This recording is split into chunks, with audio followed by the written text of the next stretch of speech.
Onkologik kasalliklarni oldini olish uchun qanday ovqatlanish kerak? Ming afsuski, hozirgi vaqtda o'limga olib keluvchi kasalliklarning ichida onkologik kasalliklar 3-o'rinda turadi. Oddiy inson, oddiy xalq atrof muhitga, ekologiyaga global tarzda ta'sir qila olmaydi. Naslga ham xuddi shunday. Lekin turmush tarzimizga, ovqatlanishimizga ta'sir qila olamiz. Qaysi ozuqa moddalari, ovqat mahsulotlari onkologik kasalliklarni oldini olishi mumkin? Hozir ushbu mavzuda bafurja tushuntiraman, lekin bilib qo'yishingizni istardim. Bu tadqiqotlar natijasida va onkologik jurnallar, onkolog mutaxassislarning fikridan kelib chiqqan holda aytyapman. Aniq bir isbot dalil yo'q.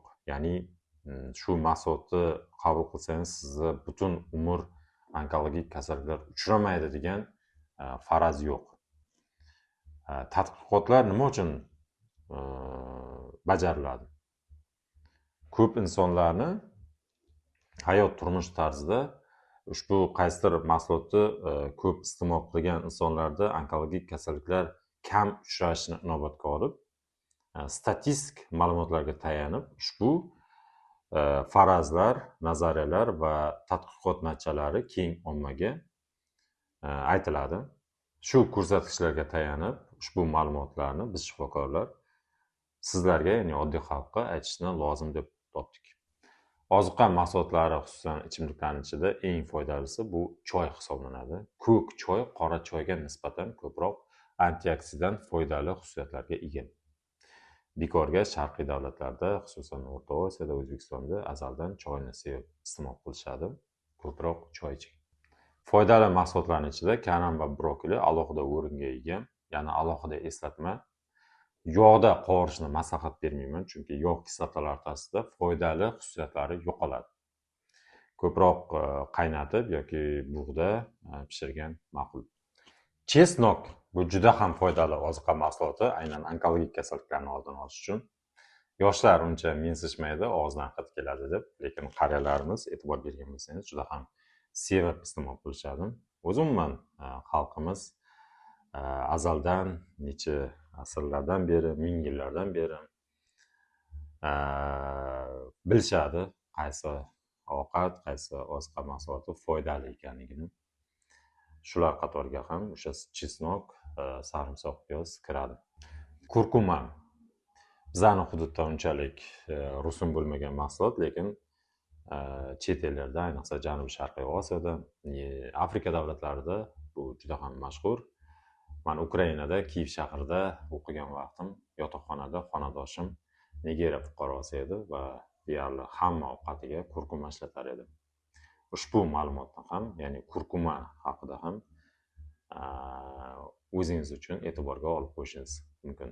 Foydali mahsulotlar qatoriga donli va dukkakli mahsulotlar kiradi. Albatta, ko'pchilik yoshlar buni sevib iste'mol qilishmaydi, lekin o'zingiz uchun bilib qo'ying, bu juda ham foydali. Dengiz mahsulotlari, mori produkti, ya'ni baliq mahsulotlari, bu ham juda ham foydali. Hozir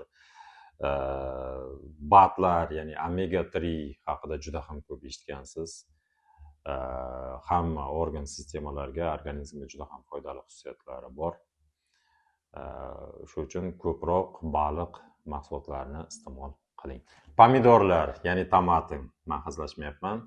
Pomidor mahsulotlarini ko'p iste'mol qilgan erkaklarda prostata bezi raki o'smasi 18% ga kam kuzatilar ekan.